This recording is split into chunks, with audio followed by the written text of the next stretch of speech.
உன்னை தொடருமே, சாபம் கொல்லுமே. உன் இன்ப லாபம் எல்லாமே சாபம், காலம் இதுவே. வாலிப நாளில் உன் தேவனை தேடி ஓடிவா, பாவி உன்னை அழைக்கிறார் ஏசுராஜனே.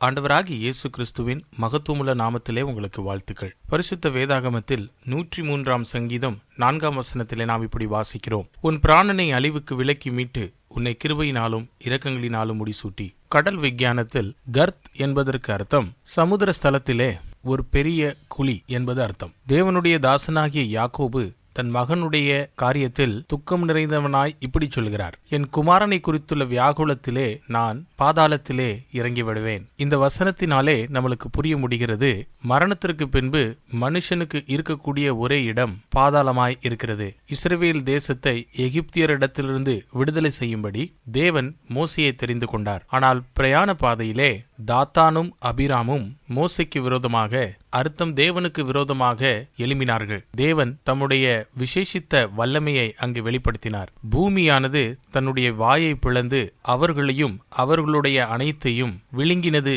என்று பார்க்கிறோம். அவர்கள் ஜீவனுள்ளவர்களாய் பாதாளத்திற்குள்ளாக போனார்கள். மனுஷன் ஆரம்பத்திலிருந்தே தேவ விருப்பத்திற்கும் தேவ சித்தத்திற்கும் விரோதமாக காரியம் செய்து கொண்டே வருகிறான். இப்படி செய்து தாமே தேவனிடத்திலிருந்து தமக்கு விரோதமாக மரண தண்டனையை நியமித்துக் கொண்டான். உலகத்தில் பிறக்கிற சகல மனுஷர்களும் பாவிகள்தான். அவர்கள் பாதாளத்தை நோக்கி, அர்த்தம் அழிவை நோக்கி போகிறார்கள். ஒரு மனுஷனும் அழிய வேண்டும் என்பது தேவனுடைய விருப்பம் அல்ல. ஆகவேதான் ஆண்டவராகிய இயேசு கிறிஸ்து மாம்சத்தில் வெளிப்பட்டார், உலகத்திலே பிறந்தார், மனுஷனுடைய மரணத்தை தம்மேல் அவர் அனுபவித்தார், நமக்காகவே அவர் அடக்கம் பண்ணப்பட்டார், 3ஆம் நாள் ஜீவனோடு எழும்பி மரணத்தின் மேலும் பாதாளத்தின் மேலும் ஜெயம் கொண்டார். அவர் சொல்லுகிறார், இதோ நான் மரித்தேன், இப்பொழுது காலம் காலத்திற்கும் ஜீவனுள்ளவராயிருக்கிறேன். இன்னும் பாதாளத்தின் திறவுகோல் என்னிடத்தில் இருக்கிறது. யாரெல்லாம் அவர் மேல் விசுவாசம் வைக்கிறார்களோ அவர்கள் மரித்தாலும் ஜீவிப்பார்கள். பாதாளத்திலிருந்து நம் ஜீவியத்தை காக்கக்கூடிய தேவனாகிய ஆண்டவர் இயேசு கிறிஸ்துவின் மேல்